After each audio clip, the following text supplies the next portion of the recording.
नमस्कार। आज अंतर्राष्ट्रीय योग दिवस 2025 के लिए कर्टेन रीजन के इस अवसर पर यहाँ पर उपस्थित हमारे आयुष मंत्रालय के सचिव श्री राजेश कोटेचा जी, प्रधान महानिदेशक पीआईबी, विशेष कार्य अधिकारी आईडीवाई, संयुक्त सचिव आयुष और यहाँ पर उपस्थित मीडिया के मेरे सभी प्रिय मित्रों, देवी और सज्जनों, आप सभी को मेरा नमस्कार। आज 11वें अंतर्राष्ट्रीय योग दिवस के इस महत्वपूर्ण कर्टेन रेंजर कार्यक्रम में आप सबको संबोधित करना मेरे लिए सौभाग्य की बात है। यह एक विशेष अवसर है क्योंकि यह अंतर्राष्ट्रीय योग दिवस के एक सफल दशक पूरा होने का प्रतीक है। आयुष मंत्रालय का प्रयास है कि इस कार्यक्रम को शानदार और इतने यादगार तरीके से मनाया जाए जो एक तरह से वैश्विक शांति, कल्याण और सद्भाव की ओर हमारी सामूहिक यात्रा का प्रतीक हो।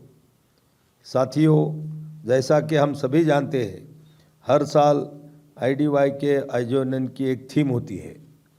थीम के इर्द गिर्द ही गतिविधियों का योजना बनाई जाती है। आईडीवाई 2025 की थीम एक पृथ्वी एक स्वास्थ्य के लिए योग।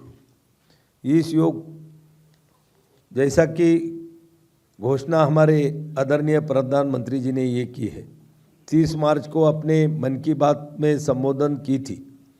यह थीम व्यक्तिगत संतुलन और वैश्विक सामंजस्य को बहाल करने की भारत की योग की शक्ति को रेखांकित करती है। जैसा कि हम जानते हैं, हर साल 21 जून को विश्व स्तर पर अंतर्राष्ट्रीय योग दिवस मनाया जाता है।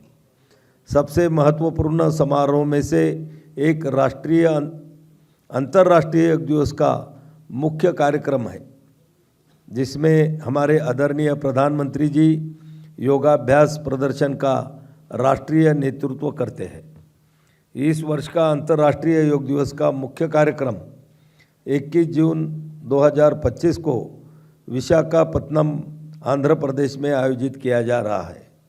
मुझे आपको यह बताते हुए बहुत खुशी है कि हमारी सरकार के सहयोगी आंध्र प्रदेश के माननीय मुख्यमंत्री श्री चंद्राबाबू नायडू गारू के नेतृत्व में राज्य सरकार ने इस अवसर के लिए बहुत ही महत्वाकांक्षी योजनाएं बनाई हैं और पूरे राज्य में मजबूत और दीर्घकालीन योग संस्कृति बनाने के उद्देश्य से आंध्र प्रदेश सरकार ने योग आंध्रा अभियान शुरू किया है, जो एक सर्वथा अभूतपूर्व प्रयास है। इस प्रयास का उद्देश्य 10 लाख नियमित योग अभ्यासियों का एक समूह बनाना है, जो असाधारण रूप से महत्वाकांक्षी हो। अंतर्राष्ट्रीय योग दिवस के एक दशक पूरा होने पर अंतर्राष्ट्रीय योग दिवस की यात्रा को याद करने का भी अवसर है। जैसा कि हम सभी जानते हैं, इसकी शुरुआत 2014 में हमारे आदरणीय प्रधानमंत्री श्री नरेंद्र मोदी जी द्वारा संयुक्त राष्ट्र महासभा में एक अत्यंत दूरदर्शी प्रस्ताव के जोरदार अनुमोदन के साथ हुई थी। भारतीय संस्कृति की प्राचीन परंपरा और विरासत में निहित इस प्रस्ताव को 175 से ज़्यादा सदस्य देशों का अभूतपूर्व रिकॉर्ड समर्थन मिला था। विशाखापत्तनम में होने वाले अंतर्राष्ट्रीय योग दिवस का राष्ट्रीय कार्यक्रम संयुक्त राष्ट्र संघ के प्रतिनिधित्व द्वारा उत्पन्न दृष्टिकोण की शानदार अभिव्यक्ति होगा।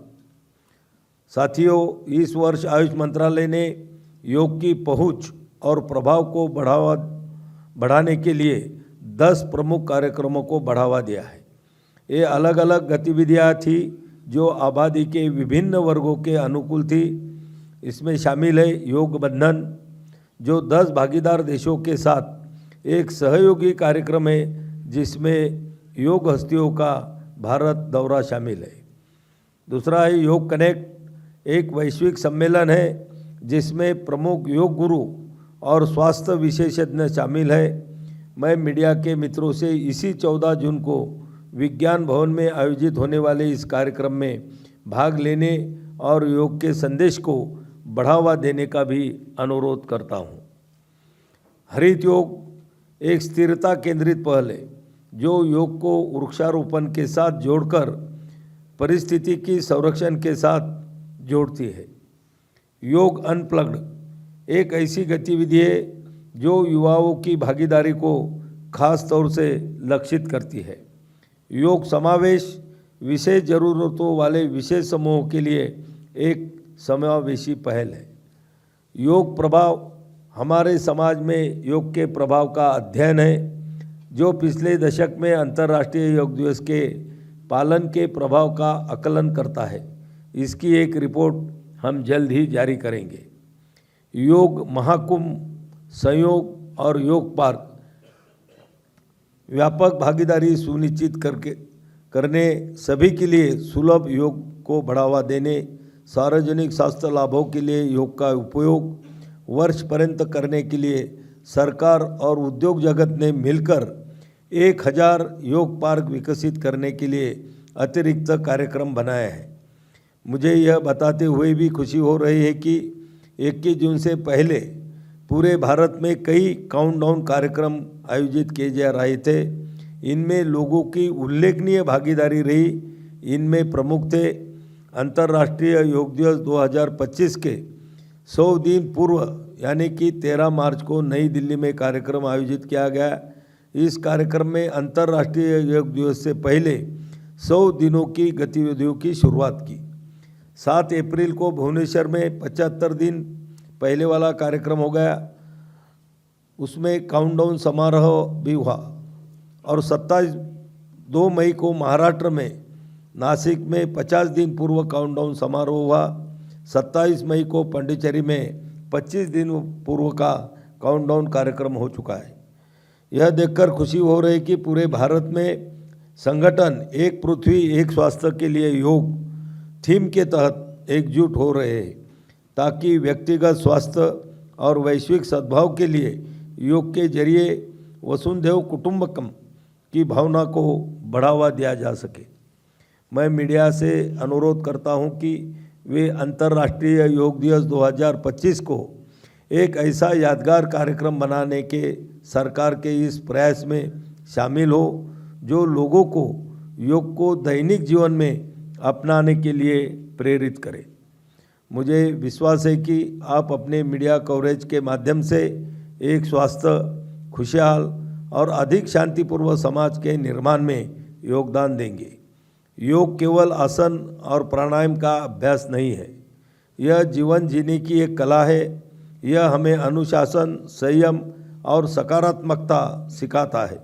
मुझे यकीन है कि आपके निरंतर समर्थन और सहयोग से इस वर्ष 11वें अंतर्राष्ट्रीय योग दिवस के आयोजन से संबंधित अपने सभी लक्ष्यों को शानदार तरीके से प्राप्त करेंगे।